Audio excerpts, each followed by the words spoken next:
নমস্কার। উর্মি হোমিও হলের পক্ষ থেকে আমি ডাক্তার দিবাকর দাস সকলকে জানাই আন্তরিক শুভেচ্ছা। আজকে থাইরয়েড হরমোনের কারণ ও তার হোমিওপ্যাথিক চিকিৎসা সম্পর্কে জানতে চেষ্টা করব। তার আগে যারা ভিডিওটি দেখছেন তারা না টেনে সম্পূর্ণ দেখুন, এবং যারা এখনও সাবস্ক্রাইব করেন নাই তারা বিভিন্ন রোগের হোমিওপ্যাথিক চিকিৎসা সম্পর্কে জানতে চ্যানেলটি সাবস্ক্রাইব করে লাইক কমেন্টস করুন। থাইরয়েড হলো একটি অন্তঃক্ষরা গ্রন্থি। এর অবস্থান গলার নিচের দিকে। এই গ্রন্থি থেকে নিঃসৃত হরমোন থাইরক্সিন এবং ট্রাইআয়োডোথাইরোনিন রক্তের মাধ্যমে সারা শরীরে ছড়িয়ে পড়ে। দেহের প্রায় প্রতিটি সিস্টেমের স্বাভাবিক কাজকর্মের জন্য এই হরমোনের প্রয়োজন।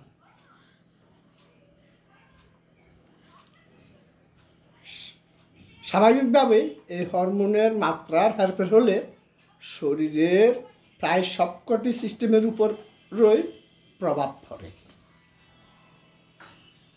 থাইরয়েড হরমোনের মূল উপাদান হলো আয়োডিন। তাই দৈনন্দিন খাবারে আয়োডিনের ঘাটতি থাকলে এই হরমোন ব্যাহত হয়। প্রতিদিনের খাবারে যদি 20 মাইক্রোগ্রামের কম আয়োডিন থাকে তাহলে থাইরয়েড হরমোনের নানা সমস্যা দেখা দেয়। আয়োডিনের অভাবে থাইরয়েডের মূলত যেসব সমস্যা দেখা দেয় তার মধ্যে প্রধান সমস্যা হলো গলগণ্ড বা গয়টার। বর্তমানে পৃথিবীতে থাইরয়েড সমস্যায় আক্রান্ত রোগীর সংখ্যা অনেক। আমরা অনেকে এই রোগের নাম শুনলেও বা আশেপাশে আক্রান্ত রোগী দেখলে কিংবা নিজে আক্রান্ত হলেও আমরা এই রোগ সম্পর্কে অনেকেই খুব একটা জানি না। থাইরয়েড হলো আমাদের একটি গ্রন্থি যা আমাদের গলার নিচের দিকে অবস্থিত। এই গ্রন্থি থেকে কিছু প্রয়োজনীয় হরমোন নিঃসৃত হয়। এই হরমোন আমাদের বিপাক সহ আরও বিভিন্ন কাজে গুরুত্বপূর্ণ ভূমিকা পালন করে। এই হরমোন তৈরির জন্য যে গ্রন্থিটির প্রয়োজনীয় পরিমাণে আয়োডিনের দরকার হয়। ওই হরমোন আমাদের বিপাক ক্রিয়া সহ বিভিন্ন শারীরিক এবং মানসিক বৃদ্ধিতে গুরুত্বপূর্ণ ভূমিকা রাখে। আজকে আমরা গয়টার সম্পর্কে জানতে চেষ্টা করব। আমাদের থাইরয়েড গ্রন্থিটি যখন বড় হয়ে যায় তখন সেক্ষেত্রে একে গয়টার বা গলগণ্ড বলা হয়ে থাকে। যেহেতু গ্রন্থিটি হরমোন তৈরির জন্য আয়োডিনের প্রয়োজন পড়ে, সেহেতু আয়োডিনের অভাব হলে গ্রন্থিটি ঠিকভাবে হরমোন তৈরি করতে পারে না। তবু এটি চেষ্টা করে শরীরের জন্য প্রয়োজনীয় হরমোন তৈরি করতে। ফলে শরীরের হরমোনের মাত্রা স্বাভাবিক রাখতে এটি নিচ থেকে বড় হয়ে যায়। একটা সময় এটি আর স্বাভাবিক মাত্রার হরমোন তৈরি করতে পারে না।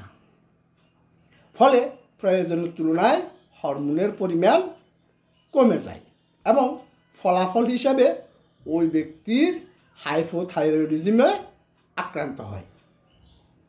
এজন্য যেসব শিশু বা মানুষ আয়োডিনের স্বল্পতায় ভোগে তাদের এই রোগ হওয়ার সম্ভাবনা বেশি।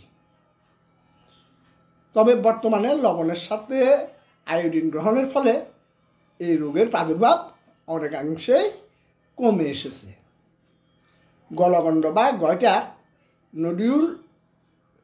নডিউল এছাড়া এই গ্রন্থিতে টিউমারও হতে পারে, যাকে নডিউল বলা হয়। এক্ষেত্রে এই টিউমারের সংখ্যায় এক বা একাধিক সংখ্যায় হতে পারে। তবে টিউমার হলেই সব ক্ষেত্রে ক্যান্সার হয় না। অবস্থা বেশি খারাপ হলে এবং কোনো চিকিৎসা না নেওয়া হলে এটি ক্যান্সার পর্যন্ত হতে পারে, যাকে বলা হয় থাইরয়েড ক্যান্সার। হোমিওপ্যাথিক সমাধান।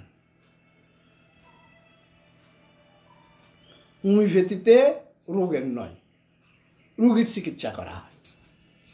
এই জন্য চিকিৎসক সঠিকভাবে রোগ নির্ণয় এবং রোগের যথোপযুক্ত চিকিৎসা দিতে পারলে থাইরয়েড সমস্যা থেকে নিরাময় হওয়া সম্ভব। এই ক্ষেত্রে হোমিও হল রোগের মূল কারণ শনাক্তের মাধ্যমে বিশ্বমানের হোমিওপ্যাথিক চিকিৎসা সেবা দিয়ে আসছেন।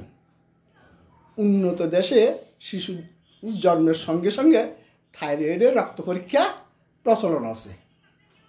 একে ইউনিভার্সাল নিউনেটাল স্ক্রিনিং বলে। দুর্ভাগ্যবশত আমাদের দেশে এই রক্ত পরীক্ষাটি এখনও বাধ্যতামূলক নয়। থাইরয়েড গ্রন্থি বৃদ্ধি এমন একটা সমস্যা যা রোগ নির্ণয় অত্যন্ত সহজ এবং হোমিওপ্যাথিক চিকিৎসা অত্যন্ত সুলভ, সহজ ও ফলপ্রসূ। থাইরয়েডের ক্যান্সারও এমন ধরনের ক্যান্সার যা সঠিক সময়ে ধরা পড়লে এবং সঠিক চিকিৎসা হলে সম্পূর্ণ নিরাময় সম্ভব। হোমিওপ্যাথিক ঔষধ।